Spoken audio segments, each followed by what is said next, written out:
నమస్కారం.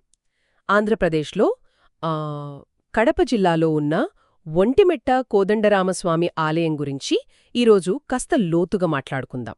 నమస్కారం. తప్పకుండా. మన దగ్గరున్న సమాచారాన్ని బట్టి చూస్తే ఈ ఆలయం ఎందుకంత ఫేమస్, దాని వెనుకున్న కథేంటి, ఇవన్నీ చూద్దాం. అవును. అసలు మొదట్లోనే ఒక ఆసక్తికరమైన విషయం ఉంది.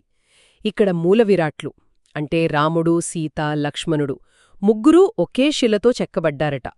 ఇది నిజంగా చాలా అరుదు గదా? అవునవును, చాలా అరుదైన విషయం. ఏకశిలా విగ్రహం అంటాం కదా. సాధారణంగా వేర్వేరుగా ఉంటాయి విగ్రహాలు. కాని ఇక్కడ ముగ్గురిని ఒకే రాతిలో చెక్కడం, అది ఆనాటి శిల్పుల అసామాన్య ప్రతిభకు, వాళ్ల నిబద్ధతకు నిదర్శనం. అద్భుతం. అంటే ఆ శిల్పకళా నైపుణ్యం, విజయనగర శైలి అంటున్నాం కదా, ఆ ప్రభావం ఇక్కడ బాగా కనిపిస్తోందన్నమాట. ఖచ్చితంగా. ఆ క్లిష్టమైన చెక్కడాలు, గంభీరమైన గోపురాలు, ఇవన్నీ విజయనగర కాలపు వాస్తుశైలికి అద్దం పడతాయి. ఆ ఏకశిలా విగ్రహం దీనికి ఒక ప్రత్యేక గుర్తింపునిస్తుంది. సరే, ఇక్కడే ఇంకో ఆశ్చర్యకరమైన విషయం అంటున్నారు. అంటే ఊరేగింపు కోసం వాడే ఉత్సవమూర్తులు, అవి ఇక్కడ లేవట రామాలయంలో. ఇది కొంచెం వింతే కదా? నిజమే. చాలా వరకు ఆలయాల్లో మూలవిరాట్టుతో పాటు ఉత్సవ విగ్రహాలు ఖచ్చితంగా ఉంటాయి. ఒంటిమిట్టలో అలా లేకపోవడం బహుశా దాని వెనుక ఏదైనా స్థానిక పురాణం ఉందేమో. అవునా? లేదంటే ఏదైనా ప్రత్యేకమైన సంప్రదాయం పాటిస్తున్నారేమో. ఇది కూడా ఈ ఆలయ విశిష్టతను పెంచుతుంది. అంటే దాని వెనుక కారణమింక పూర్తిగా తెలియదన్నమాట. స్పష్టంగా తెలియదు, కాని అదొక ప్రత్యేకత. ఇక ఈ నిర్మాణ ఆచారాల సంగతి పక్కన పెడితే దీనికి గొప్ప సాంస్కృతిక ప్రాముఖ్యత కూడా ఉందంటున్నారు, ముఖ్యంగా మన తెలుగు సాహిత్యంతో. అవునండి, అది చాలా ముఖ్యమైన విషయం. మన గొప్ప కవి బొమ్మెర పోతనగారు. అవును. ఆయన్నిక్కనే కొంతకాలం ఉండి ఆంధ్ర మహాభాగవతం రచించారని ఒక బలమైన నమ్మకం ఉంది. ఓ. అలాగే వాగ్గేయకారుడు అన్నమాచార్యులు కూడా, ఆయన కూడా ఈ స్వామిని దర్శించి కీర్తనలు రాశారని అంటారు. ఆహా, అంటే పోతన, అన్నమయ్య ఇద్దరు మహానుభావుల పాదస్పర్శతో పునీతమైన క్షేత్రమన్మాటిది. అంతే. ఇది కేవలం ఒక గుడి మాత్రమే కాదు, ఒక సాహిత్య, సంగీత, సాంస్కృతిక కేంద్రంగా కూడా వెలసిల్లింది. భక్తి, కళా, సాహిత్యం అన్నీ కలగలిసిన ప్రదేశం. చాలా గొప్ప విషయం.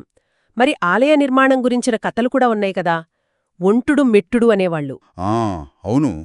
ఒంటుడు మెట్టుడు అనే ఇద్దరు దొంగలు. వాళ్లు భక్తుదుగా మారి ఈ గుడిని ఒక్క రాత్రిలోనే కట్టారన్న ఒక కథ ప్రచారంలో ఉంది. అందుకే ఒంటిమిట్ట అనే పేరు వచ్చిందని కూడా అంటారు. ఓహో, అలాగా. ఇవి జానపద కథలు. ఇవి ఆ ప్రాంత ప్రజల విశ్వాసాల్ని, ఆ స్థలంతో వారికున్న అనుబంధాన్ని చూపిస్తాయి. రాముడు వనవాసమప్పుడు ఇటుగా వచ్చారని కూడా నమ్ముతారు కదా. అవును, ఆ నమ్మకం కూడా ఉంది. సీతను వెతుకుతూ వస్తున్నప్పుడు ఇక్కడ సేద తీరాడని. ఇవన్నీ ఆలయానికి ఒక పౌరాణిక నేపథ్యాన్ని కూడా ఇస్తున్నాయి. ఇక ఇప్పటి విషయానికొస్తే శ్రీరామనవమి ఉత్సవాలిక్కడ చాలా ఘనంగా జరుగుతాయిట. అవునండి, చాలా వైభవంగా చేస్తారు. శ్రీరామనవమి వేడుకల్ని ఇక్కడే నిర్వహిస్తోందట. ఇది పెద్ద విషయం కదా. ఖచ్చితంగా. ఇది చాలా పెద్ద గౌరవం, ఈ అధికారిక గుర్తింపు. అంటే ఈ ఆలయానికి సమకాలీన ఆంధ్రప్రదేశ్లో ఎంత ప్రాముఖ్యత ఉందో ఇది స్పష్టంగా చెబుతోంది. అవును. ఇది కడపకు దగ్గరగా ఉండటం, ఇంకా రోడ్డు, రైలు మార్గాలు కూడా బాగా అందుబాటులో ఉన్నాయి. ఒంటిమిట్ట రైల్వే స్టేషన్ కూడా ఉంది. ఓ, రైల్వే స్టేషన్ కూడా ఉందా? ఉంది.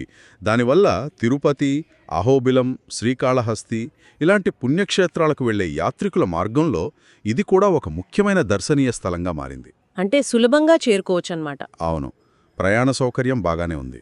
మొత్తంగా ఒక్కసారి మనం మాట్లాడుకున్నది చూస్తే ఒంటిమిట్ట ఆలయం, దాని ఏకశిలా విగ్రహాలు ఒకటి, అవును, ఉత్సవమూర్తులు లేకపోవడం రెండోది, అది కూడా అద్భుతమైన విజయనగర శిల్పకళ, పోతన, అన్నమాచార్యుల వంటి వారితో సంబంధం, రాష్ట్రస్థాయి శ్రీరామనవమి వేడుకలు, ఇలా చాలా ప్రత్యేకతలున్నాయి. నిజమే.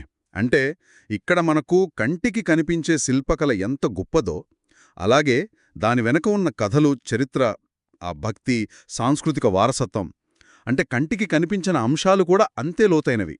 అవును. ఈ రెండూ కలిస్తేనే ఒంటిమిట్ట పరిపూర్ణమవుతుంది. నిజంగా ఆలోచిస్తే ఆ ఏకశిలా విగ్రహం వెనుక శిల్పుల ఉద్దేశ్యం ఇంకా ఏమైనా లోతుగా ఉండి ఉంటుందా? అంటే ఏదైనా తాత్వికార్థం ఉండవచ్చు. ఎందుకంటే సాధారణంగా అలా చెక్కరు. లేదా ఆ ఉత్సవమూర్తి లేకపోవడం, అది ఆ కాలపు ఆలయ సంప్రదాయాల్లో మనం మర్చిపోయినా ఏదైనా పద్ధతిని సూచిస్తుందా? అది ఆలోచించాల్సిన విషయమే. ఆనాటి ఆచారాలు సంప్రదాయాలపై మరింత పరిశోధన చేస్తే ఏమైనా తెలుస్తుందేమో. అవును, దీని గురించి ఇంకా ఆలోచించవచ్చు.